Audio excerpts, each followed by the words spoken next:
ఎవన్ welcome to my channel. ఈరోజు మనకి day 6 of learning python coding ఛాలెంజ్లో ఈరోజు మన కోడ్ వచ్చేసి find odd number in a number.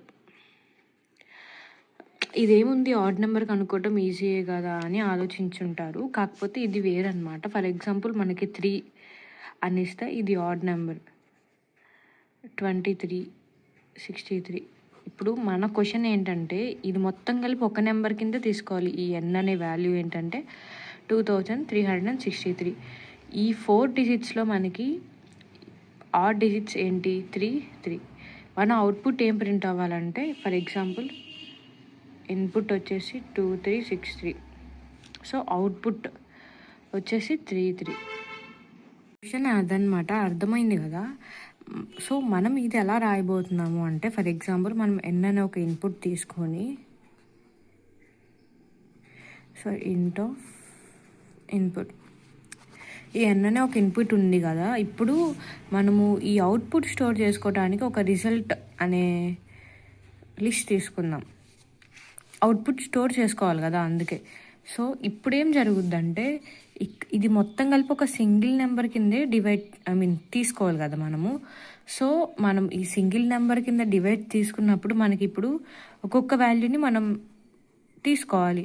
So ఇలా తీసుకోవాలంటే మనం వైల్ లూప్ యూస్ చేసుకోవాలి. While n greater than 0.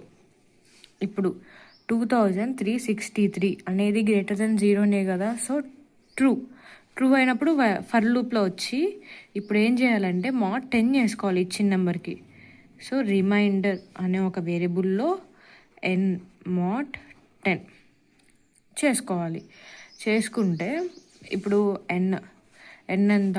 2363 10. So ఇప్పుడు 10తో కనుక మనం చేస్తే 10 2s,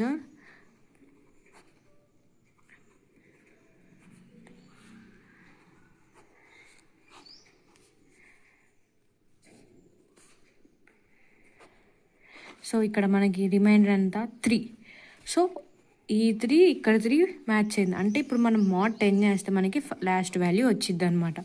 సో ఈ 3 ఉంది కదా, సో ఈ 3 అనేది ఈ రిమైండర్ దాంట్లో స్టోర్ అయింది. ఇప్పుడు ఇఫ్ ఈ 3 ఆడా ఈవెనా చూసుకోవాలి. సో ఇప్పుడు రిమైండర్ mod 2 ఈక్వల్ టు 0 అయితే ఇప్పుడు ఏంటి? ఇది ఈవెన్. సో మనకు కావాల్సింది ఏంటి? ఆడ్. సో ఇప్పుడు ఇక్కడ మనము ఇఫ్లో ఇంకొకటి రాసుకునే బదులు మనం డైరెక్ట్గా ఇది కాకుండా ఇది రాసుకోవచ్చు. If remainder mod 2 not equal to 0. ఇప్పుడు నాట్ ఈక్వల్ టు 0 అయితే ఆడ్ అవుద్ది. ఆడ్ అయినప్పుడు ఆటోమేటిక్గా మనము రిజల్ట్ అనే దాంట్లోకి యాడ్ చేసుకోవాలి. రిజల్ట్ డాట్ అపెండ్ ఆఫ్ ఈ రిమైండర్. సో ఈ అపెండ్ అనేది నేను డిఎస్ఏ ప్లేలిస్ట్లో చెప్పానండి, ఎరేస్లోది. మీకు ఒకవేళ డౌట్ ఏమైనా ఉంటే ఒకసారి ఆ వీడియో చూడండి. ఓకే, నెక్స్ట్ ఇది రిజల్ట్ డాట్ అపెండ్. నెక్స్ట్ వచ్చేసి ఓకే ఇప్పుడు అయిపోయింది. దీన్ని నెక్స్ట్ ఏం చేయాలి? మనం ఒక నెంబర్ తీసుకున్నాము, డివిజన్ తీసుకున్నాము, అయిపోయింది. నెక్స్ట్ దాని ముందు నెంబర్కి వెళ్ళాలి. సో ఇప్పుడు దాని ముందు నెంబర్కి వెళ్ళాలంటే మనం ఏం చేయాలి?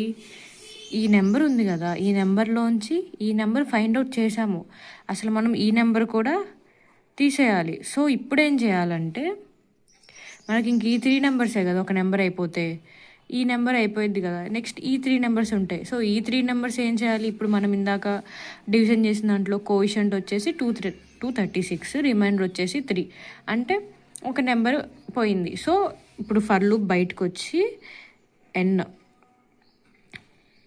10 అంటే ఎన్ని 10తో డివిజన్ చేస్తే మనకి 236, అంటే ఒక నెంబర్ రెడ్యూస్ అయ్యి వచ్చింది కదా. సో అది దానికోసం మనం n mod 10 మనం ఇప్పుడు మళ్ళీ ఇక్కడికి వస్తామన్నమాట. ఇక్కడికి వచ్చి while n is greater than 0. ఇప్పుడు 236 ఈజ్ గ్రేటర్ దెన్ 0నా? ఎస్ కాబట్టి మళ్ళీ ఈ మధ్యలో ఈ ప్రాసెస్ అంతా జరిగిపోయిన తర్వాత ఈ ఫైనల్ వరకు వస్తుంది. ఇది ఒక్క నెంబరే వస్తుంది. సో అప్పుడేమైంది? 2 greater than 0 ట్రూ. సో ఇది అయిపోయింది. నెక్స్ట్ ఏముండిద్ది, ఏముండదు. సో అప్పుడు వైల్ లూప్ బయటకు వచ్చేసి మనము లిస్ట్ని ప్రింట్ చేసుకోవాలన్నమాట. సో ప్రింట్ స్టార్ రిజల్ట్ అనే ఒక లిస్ట్ని ప్రింట్ చేసుకోవాలి.